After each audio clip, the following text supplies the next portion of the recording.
I make so much money and I get so scared of losing that money that I would throw y'all. Anthony Daniels' enemies are leveling up and they're coming at him in full force. For some folks, even former colleagues who once stayed quiet wouldn't hold back anymore. Daniels has expressed his disdain for Hebrew Israelites. And not too long ago, he himself expressed an enormous amount of disrespect for their wives and their kids. Anton, you will reap what you sow. Nobody's above reproach, and everyone can be taught. But then others have been repeating the same claims nonstop. A lot of this drama ties back to that world tour he went on. Bro, I'm keeping it 100. Man, I knew that nigga wasn't gonna do nothing. That nigga was shaking like a stripper. He telling Darlene, "Hey, move over there. Let me get next to this." That's for the internet. That's straight up for the internet. I never moved. I sat right there, right next to that nigga, and I continued to cook that nigga the whole time. And people criticizing that world tour. But now you gotta emasculate the man in front of the world on media. Now you got to talk about what you would have did. You was not gonna do nothing either. You wasn't gonna do nothing either because I'm gonna tell you something, man. And I seen it happen 101 times. I'm talking about from high school to being in the streets, anything. If a gonna get you, he gonna get you. Ain't nobody stop that. Police, his moms. What I've noticed is that people are zeroing in on two main things when it comes to Anton Daniels. The first, that alleged outside relationship with Ma. Justify stuff because it ain't none of our business. Am I right? After this live stream, Anton allegedly still gonna be right. Allegedly, he's still gonna be up in that Cubana like a cigar. So it ain't none of our business. So a lot of times we sit back, especially as men, we sit back and we don't say nothing because we like, hey, ain't none of my business. Hey, do what you do, bro. We ain't tripping. But when you keep throwing it in our face like we don't see what we're seeing, that's when people starting to say this moment gave everybody the opportunity.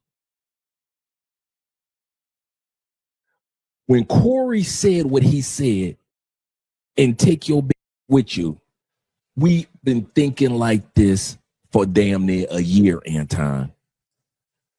Corey didn't say nothing that a lot of us hadn't already thought by way of perception that this is allegedly your side anyway, Anton. He ain't said nothing. Wasn't nobody shocked, wasn't nobody flabbergasted, mind boggled. And the second thing, folks are calling him out for being all about chasing the bag and stacking that wealth. I make so much money and I get so scared of losing that money that I would throw y'all, Andrea, my family back home under the mother bus to keep that money.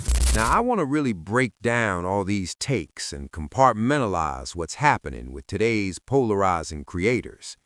Here's something I've noticed. The more polarizing someone is, the more offensive they are, the less they actually have to do in terms of content.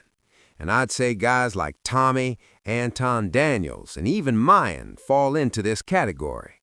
Because of their polarizing nature, they don't have to stress over scripts or build out complex video structures. What they do is simple. They rant, clip the rants, reposition them, or add reactions. It's a super efficient way to make money, very similar to how other content creators monetize without overcomplicating things. The problem with being so controversial, so polarizing, and constantly calling people out is that you end up creating a very defined persona for yourself. And once that persona exists, while you're chasing the next dollar, the next show, the next live stream, other people have a perfect opportunity to analyze your inconsistencies. That's the cycle of making money as a polarizing figure. Personally, I cover polarizing topics and concepts, but I wouldn't say I'm a polarizing content creator. I take my time making videos, layering in sound effects, the little details, the gaudy, and all of that. My content can get polarizing if I go live or start a beef, sure, but that's not the usual case. Anton Daniels, though, that's a different story. Once you get big by being polarizing, people have no choice but to be polarized towards you. They start dissecting your entire framework, your thoughts, what you teach, who you are, and whether your actions match your words. So when you come out and say you're a Christian, that Jesus is your homeboy, your friend, people hold you to that standard. If you then make statements about the black community or about Hebrew Israelite women, suddenly they're analyzing your every move through that lens. They'll ask, is it okay for a Christian man to have side chicks? Is it okay to love God and chase money all day?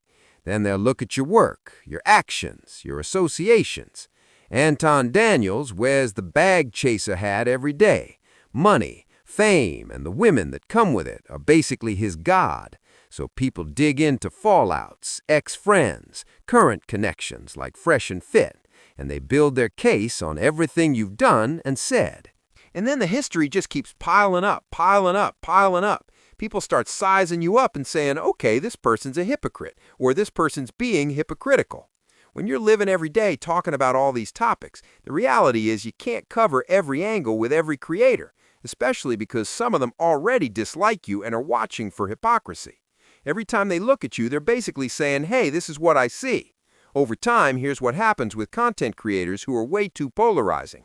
Even your fans, the ones who genuinely love your work, start getting these negative impressions drilled into their heads. So they say, okay, I still support this person, but then they start noticing the points other people made, and slowly they begin to think, you know what, that person might be right. Once that happens, fans can turn into detractors, and that's what happens with controversial creators like Anton. They often end up creating more detractors than followers. That's the downside of being polarizing. You grow fast, get a loyal audience almost immediately, but there's a tipping point. First, you can't stay as polarizing as you once were because people get numb to it. Then you start losing support. Sure, some will stay subscribed, but here's the kicker. When your bag is built on being controversial, you're not improving the other parts of your craft. Better storylines, sharper hooks, tighter editing, smarter reporting, stronger commentary. You skip those because you're already making money off the drama. And again, many of these guys are better than me at what they do, no doubt. But here's the problem. You fail to build the skills you might need a year or two down the line. Your videos stop getting better, they lose depth, and your audience eventually hits a ceiling. People watch long enough, then think, I've learned what I needed, and move on to someone else. You end up specializing in controversy and nothing else, and ultimately it's a slow bleed. You keep some level of sustainability, but rising creators start taking your space. That's basically what's happening with Anton. I'm not saying it's all the way there because he's smart. He has guests, live streams, reaction videos, and he's putting out content by volume. But eventually, when fans start noticing cracks in the armor, they detract and go look for someone new. Some leave openly, some quietly just disappear and never return. And with that, the enemies only get stronger. So guys, what do you think?